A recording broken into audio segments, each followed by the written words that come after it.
All right, today we're jumping into a story that honestly is less about tech and way more about people.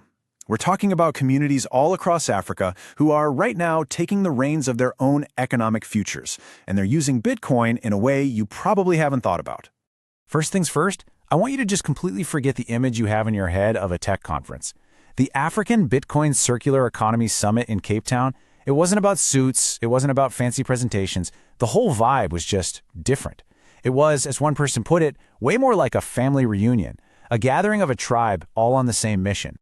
So let's really paint the picture of this so-called family reunion.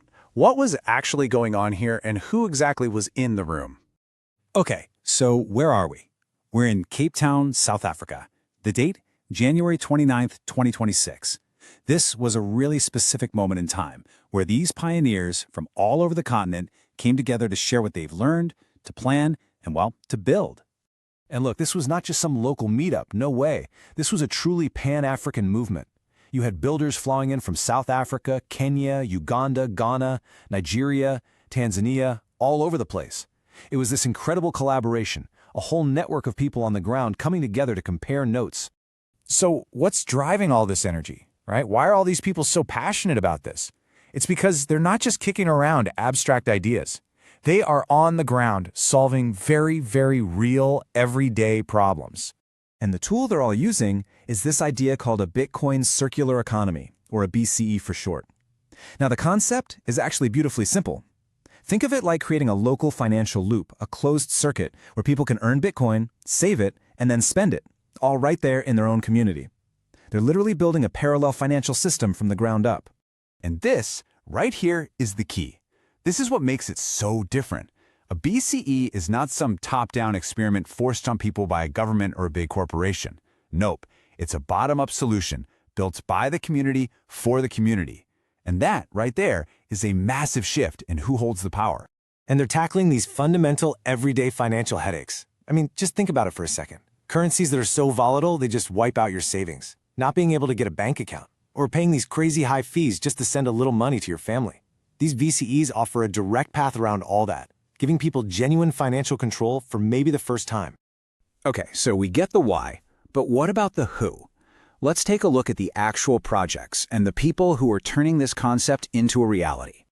I mean, just look at this. You've got Bitcoinafricastory in a South African township, teaching financial literacy to kids and adults. You've got Afrobit Kibera, bringing Bitcoin to merchants in one of the largest urban slums in Africa, over in Kenya. Bitcoin Kampala in Uganda. The list just keeps going. And each one of these is like its own little spark, a local experiment. But when you put them all together, it's a fire of innovation that's spreading across the continent. It's proof that this model can work in all kinds of different communities. Now, a lot of these projects got their spark of inspiration from the famous Bitcoin Beach project down in El Salvador. But, and this is a huge but, this is not a simple copy and paste job, not at all. Each one of these projects is uniquely tailored, built specifically for the local culture, the local economy, and the unique challenges of their community. But, with any grassroots movement, there's always that one big looming question. It's the one that was on absolutely everyone's mind at that summit in Cape Town. How do you make it last? And that's the million-dollar question, right? It's one thing to get a project off the ground with some initial grant money or when there's a lot of hype and excitement. But how do you make sure it's not just running, but thriving? A year from now, or 5 years from now, how does it become truly independent? Well, the answer seems to lie in this kind of three-step playbook for becoming self-sufficient. First, you have to create real incentives inside the community. Like maybe merchants offer a small discount if you pay in Bitcoin. Second, you have to create a deep sense of ownership, so people feel like the project is theirs, not something from an outsider.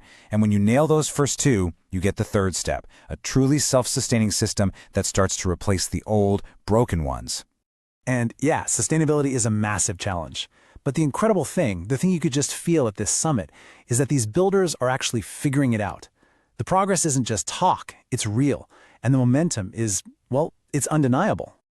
I mean, this quote from someone who was there just nails it. There was an electric feeling in the room. This isn't some theoretical debate or a far-off dream anymore. It is happening, right now, on the ground. And things are moving fast. You had a gathering in Mauritius back in December 2025, then this even bigger summit in January 2026. All the signs are pointing to this year getting an absolute breakout year for these Bitcoin circular economies all across Africa. So if you take just one thing away from all of this, let it be this. When you hear about Bitcoin in Africa, please don't just think about price charts and speculation. In this context, it is a tool for empowerment.